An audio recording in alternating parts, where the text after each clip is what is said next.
Welcome, my friends, to the show that never ends. This is the Red All Overs away end with Adam Parks, all the way from Leyton, Orient, the Orient Lowdown podcast. Good morning, good afternoon, Adam, or good evening. How are we Good going? evening, good night. Many an intro. How are you doing? You good?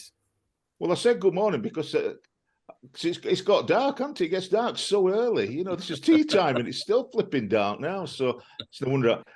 I'm gonna claim that I'm old and I don't really know what I'm talking about. No, good choice. Good choice. Happy tea time. That's where I'll go on. Tell us a little bit about your podcast, please, Adam. Yeah, we're one of I'd say three really well followed unofficial programs. We've got the Orient Outlook podcast and the Orient Hour, which is a radio show, and then there's us, the Lowdown podcast. We can be a little bit, I don't know, controversial at times, but I think we have fun doing it. I think it comes from a good place, and we have fun doing it. So it's a big group of us, and we all follow the Orient and love the Orient. And what better conversation to have is about football. So here I am. Lovely. Well, you're going to tell us all about Leyton Orient because to our chagrin, a lot of Barnsley fans, including myself, don't know that much about Leyton Orient because you got promoted last season, didn't you, from League Two? So you're now in League One. So it'll be nice to know a lot more about Orient. So please let me ask you this. What I did see is that you didn't do a podcast last week because there was a really sad incident that took place at the last home game when you were winning 1-0 against Lincoln City with about 10 minutes to go, something like that.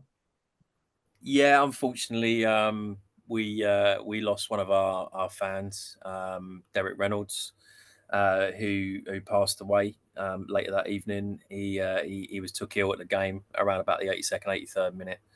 And he unfortunately lost his life, which, no matter how it happens, no one should go to the football and not come home. So, that I wouldn't say there's any kind of comfort in the fact that it was at the Orient, because obviously Derek was around the club for a long time, and I suppose in some ways that is a little bit comfort as a fan, because but it did obviously affect a lot of people around him, his family, of course, and it's the wider ramifications as well within football and the EFL regulation of it that really needs to be looked at, because we've been a club that's had some ups and downs in the last 10 years, but mainly since the takeover happened in 2017, we've had some obviously bad moments with Justin passing in 2019 after we won the National League, and it brings back a lot of memories of that time. And I was watching the game from Texas, and it was really sad. To watch it from there and to have a tear in my eye, I can't imagine what it was like at the ground. And it makes you think about the times that you spend with your family at games, and it really kind of it's just a sad situation. It is indeed. My understanding, Adam, was that it was taken ill. The referee continued to play as per the rules from the EFL. I wanted to do a drop ball to the Lincoln goalkeeper, but around 20 fans, Orient fans, came onto the pitch and sat down, disrupting the game, and were supported in that by the Lincoln goalkeeper, who also, I think, sat down, so that the referee's attention was drawn to the match, to the incident that was taking place at the side of the pitch, and ultimately the game was abandoned, and truthfully, rightfully so. Yeah, the incident started in the east stand, which is opposite where the dugouts are in the west, and it was quite evident that there was a very serious issue that was being dealt with by the stewarding and by the St John's ambulance and the club teams, and it unfortunately was Theo Archibald was trying to to get the linesman and the referee to stop the game, and they didn't. Then a fan ran on the pitch to tell the linesman what was going on, and he was escorted away quite forcibly by the stewards. To be honest, and another fan came on, and then eventually the game was stopped, and the referee tried to restart the game with a drop ball because it is the EFL diktat to do. And then Orient fans in the North Stand, rightfully, in my opinion, a mass protest to stop the game because even the Lincoln goalkeeper was we can't do this, and it was rightfully abandoned. It's just football. Football is any football fan who goes home and away or supports teams so kind of passionately. It's not just about football. It's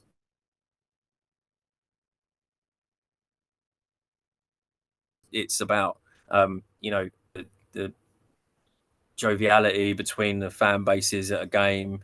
It's about rivalry. It's about friendship. It's about having a drink with people you've never met before and talking about everything and memories and meeting new people. It's just it cuts deep a little bit that the EFL would continue to gut out our game in terms of what is right. And this is just another situation that they've dealt with wrongly, in my opinion. I know it divides opinion about the replaying the game. My opinion is that if Lincoln and Leyton Orient were the ones in charge of it, I would say that I think Lincoln would give us the points. But football doesn't really matter in this situation. So we're replaying the game. We just have to win it. It was a very strange day that day, Adam, because we ourselves, not to the same dreadful conclusion, but we had an incident ourselves. We'd won at Exeter, and the club coach was on his way back home. And I think on the M5, there was an incident on the coach that we managed to get into the hard shoulder, and the coach caught fire. So it seems, and the players were evacuated from the coach, but the coach went up in flames, leaving the players at the side of the pitch. Some videoed it, so we saw it. We saw it from our fullback Barry Cotter, who'd videoed it, and other fans who'd gone past, and it was horrendous. The whole coach were up in masses of flames. We were lucky that no players were hurt at all, or staff members, but everything on the coach went up in flames.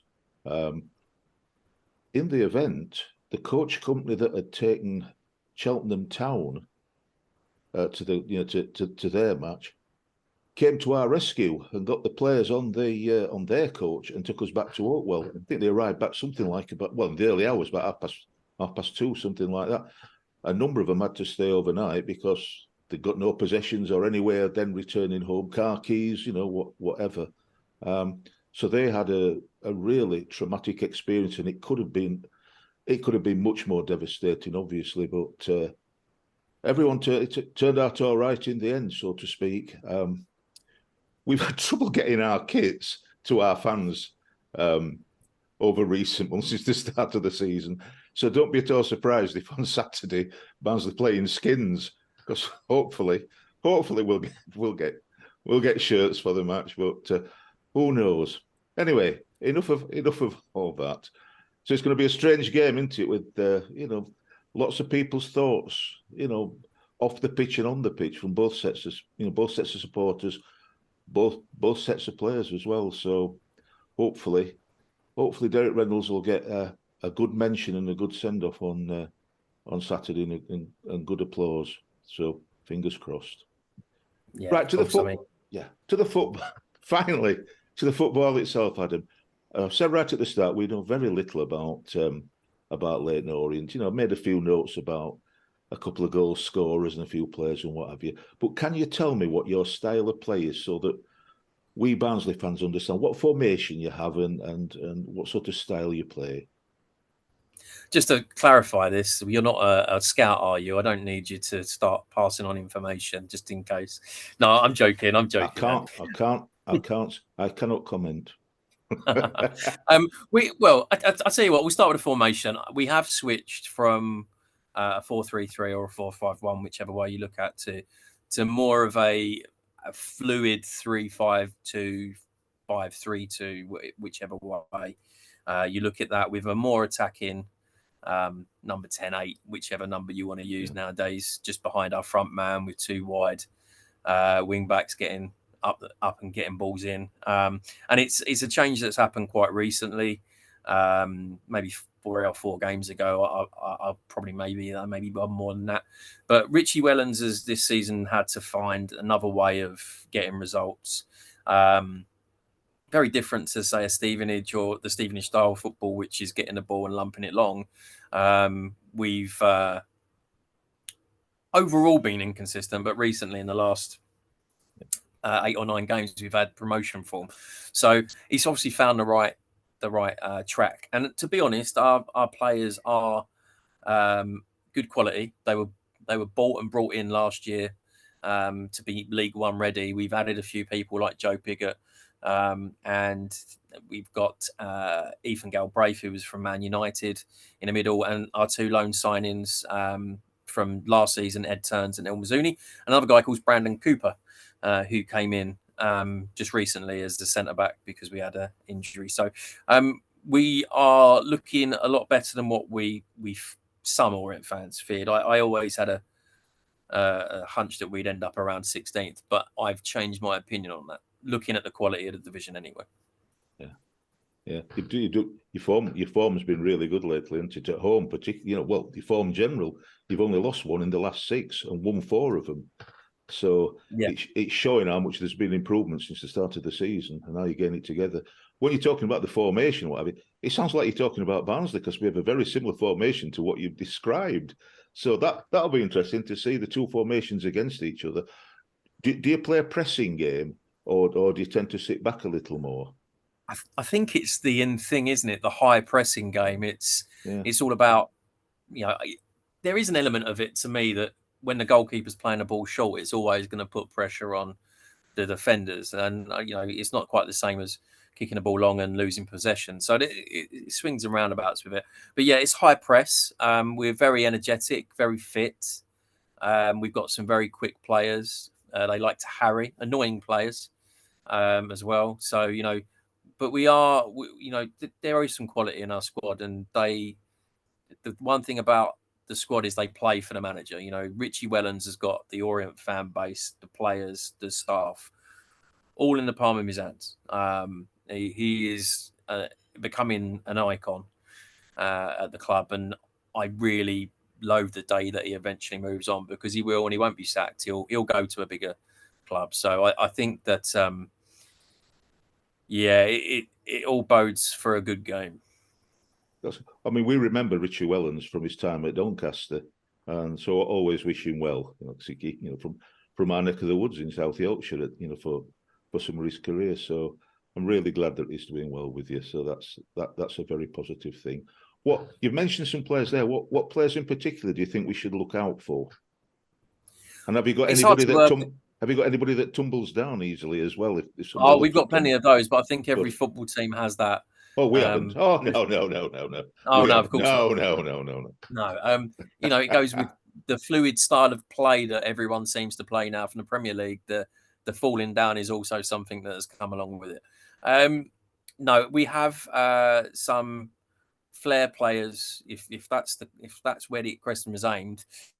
Of Theo Archibald, who'll probably play as a wing back, but he's very good cross of the ball, bit tempestuous.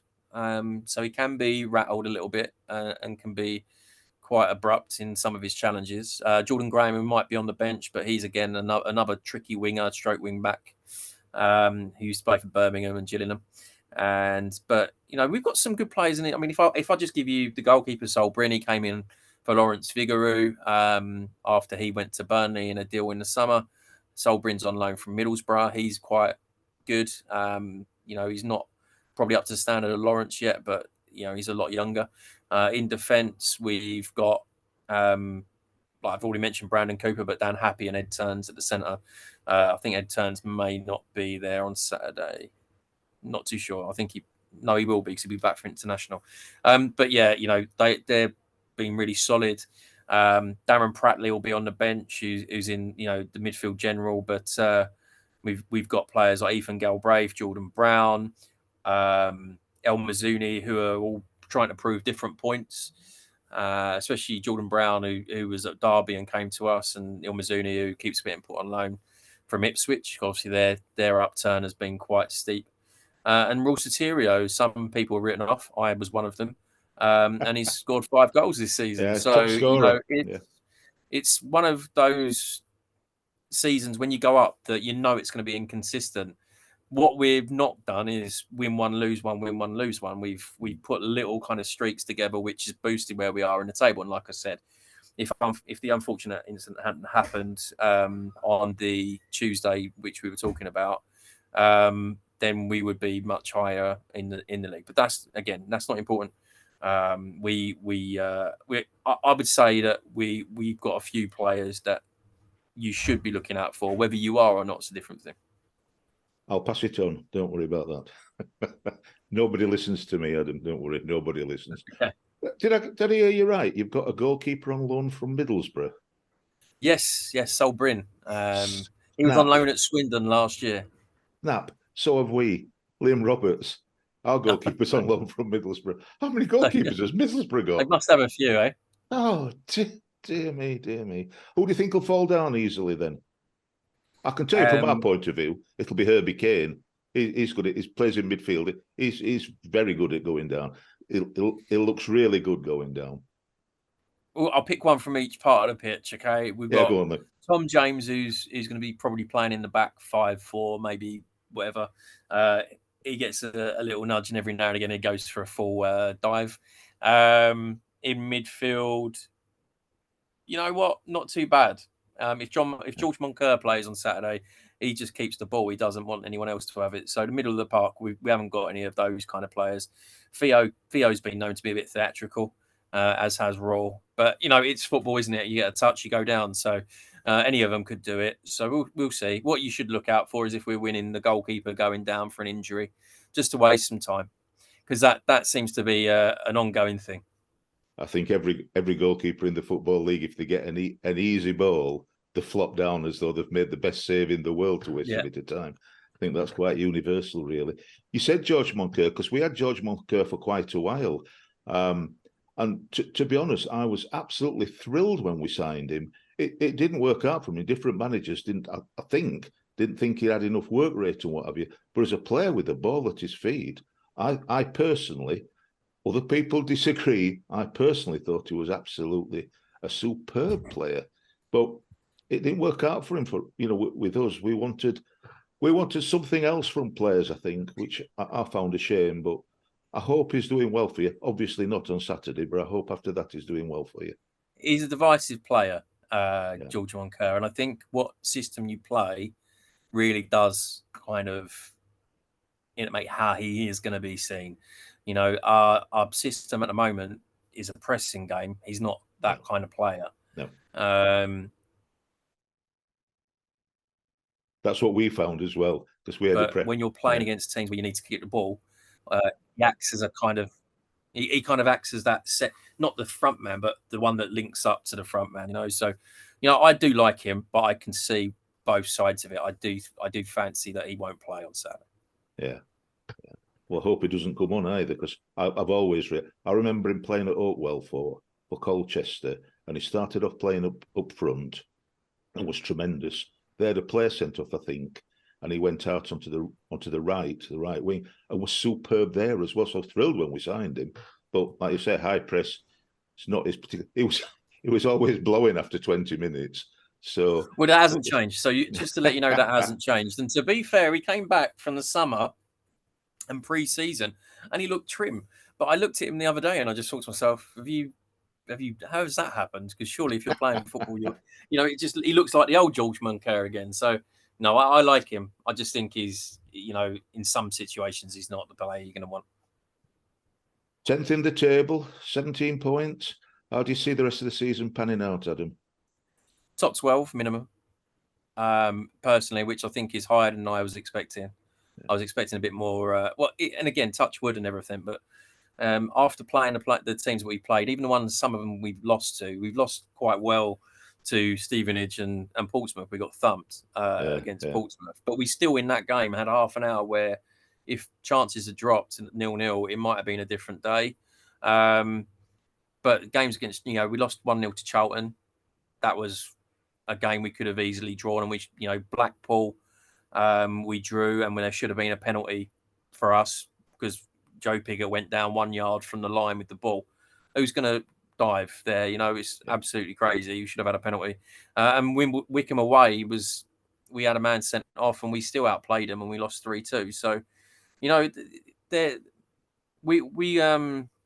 we are performing above expectations pre-season.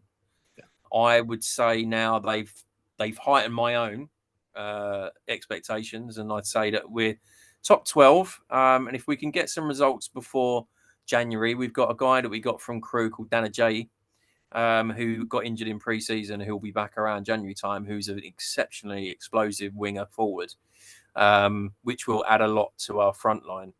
And if we can if we get another 15 to 20 points before the 1st of January, it might be an interesting window for Orient. They have the club always finds funds in the right way. So, 12th or above, if we're around there at Christmas, it might be an interesting second half of the season. We had a similar thing against at home. We lost at home to Portsmouth in the first half. They were winning 3-0 and absolutely pasted us. We made a good comeback in the second half and pulled it back to 3-2. And we're unlucky, to be honest, not to draw. But they deserved the points just because of their first half performance. So they're a good side, So finally, what's your prediction? Are you going to thrash us? Are we going to thrash you? Is it going to be a bow draw? It's one of those games that, I think the last time we played you was the 2014-15 season. I think it was the year we went down. I think you won at home, and it was a 0-0 draw at our place. But we didn't play Barnsley for 30 odd years. No. So, in my lifetime, we've only played Barnsley 4 times in all competition. I'm 43. So it's not a game that you have a big history in. It's a tough one because I think they're both, if you look at the form for the last 6 games, it's very similar. Barnsley are 1-4, Orient at 1-4, if you include all competitions. So I do think it will be a draw on Saturday. It's going to be either a 0-0 stalemate or it'll be like a 3-3. I don't know, but I think it's only pleasant being a guest on someone's podcast. So let's go with the 1-1. Well, from my point of view, I think we're going to absolutely thrash you. I think we're going to thrash you 1-1. We both agree, Adam, 1-1, and we're doing our Red All Over show in a short while tonight, and they'll not see this before, and so I might tell them I've said something else on that show. So don't tell anybody. Thank you ever so much, Adam, and for people watching, thank you for watching. If you like what you see, even if it's not me and it's Adam that you like, please subscribe and follow us. It'd be really nice. If you don't. It'd be nice to see some comments, but if only if you want to, and that includes Orient fans. We'd love to hear from you, and I promise you will not thrash you 1-1. Adam, thank you. Take care, mate. Thank you. Speak to you soon.